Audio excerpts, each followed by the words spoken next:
Okay, so on the whole Jerry Seinfeld thing and sitcoms are dead, here are my thoughts. So I think that sitcoms are indeed dead. And part of why they're dead is because we have streamers. I mean, there's a lot of elements to this that go beyond just, PC culture, as one might call it. But it's certainly a contributor to it. So I think what has happened essentially is that you have a lot of streamers. You no longer need to please one big broad audience the way that television did, primetime television in particular.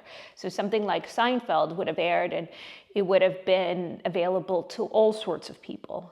And it would have had to have a large audience.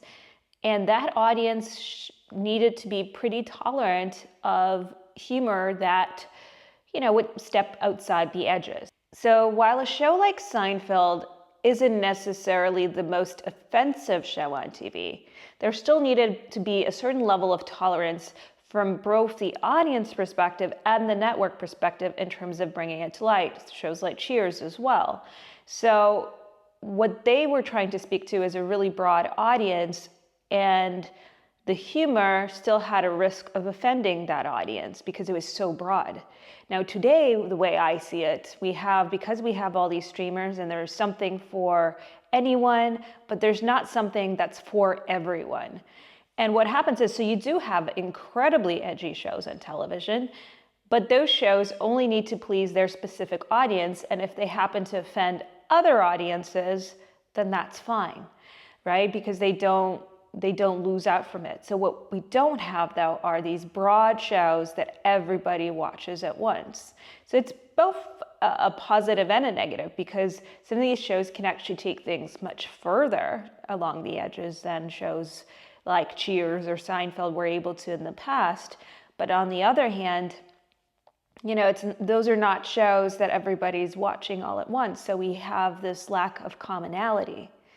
Now, the other part of what Seinfeld was saying is that in general, there's sort of a by committee process. And I imagine to some extent, there's always been a by committee process when it comes to studios. But when their risk tolerance has dropped, and it clearly has dropped a lot more, and it's not just the risk tolerance, but it's a matter of like having to put a whole lot of things in a whole lot of different buckets. That's just reality. It is the way that film and television works. And that has had a bit of a stifling effect on content, even in terms of like what writers or showrunners or directors are going to even pitch as their projects. They're pitching those things that don't live along the edges. They're pitching the things that, they think that the studios would like, which has always been the case, but studios were much more courageous in the past, especially more independently minded studios. And the other thing that, is happening, and I just know this from the experiences of many, many, many friends of mine who are either filmmakers or screenwriters or TV writers.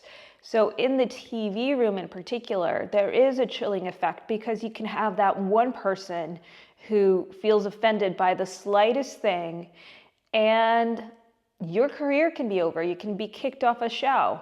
And some showrunners are going to create a writer's room full of strong people who don't get easily offended. I imagine Succession would be an example of such a room, a writer's room. But then you have showrunners who have no spine, or maybe even share the views and don't want to offend anybody. That's a dangerous environment. It's not because I think you need to be punching down and being bigoted and man, do we need all these things in our entertainment content. No. It's the idea that you should be able to play in the sandbox as a creative person. You might unintentionally say something that might offend somebody. And that thing is going to then, get honed in, and maybe another joke comes out of it that's a better joke, and that's not going to hurt other people's feelings. Like, people blab, people say all sorts of things in the creative process, and you should be able to do that without people immediately getting super offended. And if they are upset by the way somebody said, you say, hey, too much, a little over the line here, okay? A little mean, a little rude, a little bigoted.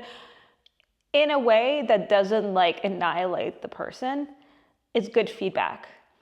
And if everyone's just watching their backs and is so afraid of saying anything, then it just stifles the creative process.